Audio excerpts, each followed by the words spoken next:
Hello, my name is Kano Perforce, and today I'm going to talk about a reading strategy called SQ3R.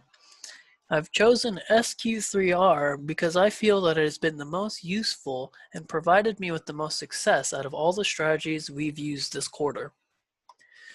According to Van Blerkum in 2011, SQ3R is a reading strategy with 5 steps created to help students understand and complete readings easier. Those 5 steps are survey, question, read, recite, and review. Survey involves briefly going through the chapter, paying attention to headings and the concluding paragraph to get a gist of the main points of the chapter. Question involves converting headings or subheadings into questions. Reading involves actively seeking the answers to the questions you created. It's important to read actively rather than passively. Active reading increases engagement and motivation in the material. Reciting involves repeating the answers to each question at the end of each section. This recitation increases encoding of the material. Review involves checking the comprehension of the material by looking back at notes, headings, study guide questions, and chapter questions. So why use SQ3R?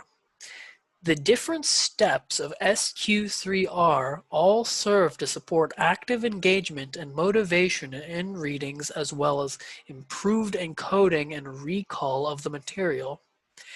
SQ3R's high levels of repetition and focus on each individual section are 2 of its key strengths. SQ3R is excellent for the difficult or long readings that are often encountered in college settings.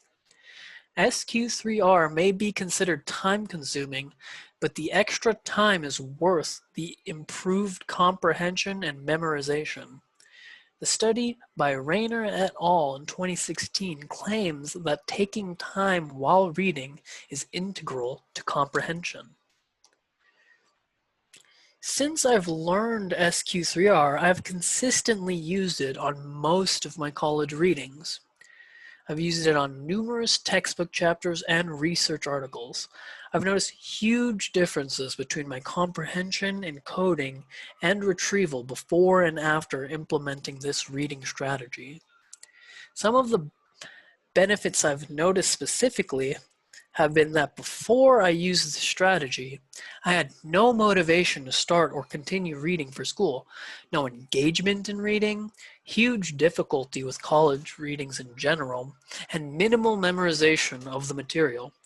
But after implementing SQ3R, I've noticed improved motivation and engagement with school materials, minimal difficulty with college readings, and optimal memorization of the material. In terms of adapting SQ3R for my future readings, SQ3R has been working greatly for me, but I can definitely make some improvements. I can come up with more engaging questions than simply tacking on "what is" to the headings. I can ask how the heading relates to the rest of the content, or what the impact and importance of the heading is on the core subject material.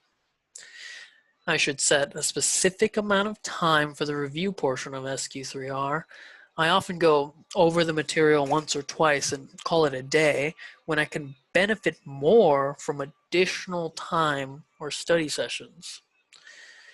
I can apply SQ3R to all of my future school readings, but I could potentially use a different strategy, such as P2R for short or non-challenging future readings, to potentially be more efficient. And that about sums up my presentation on SQ3R. So thank you for listening.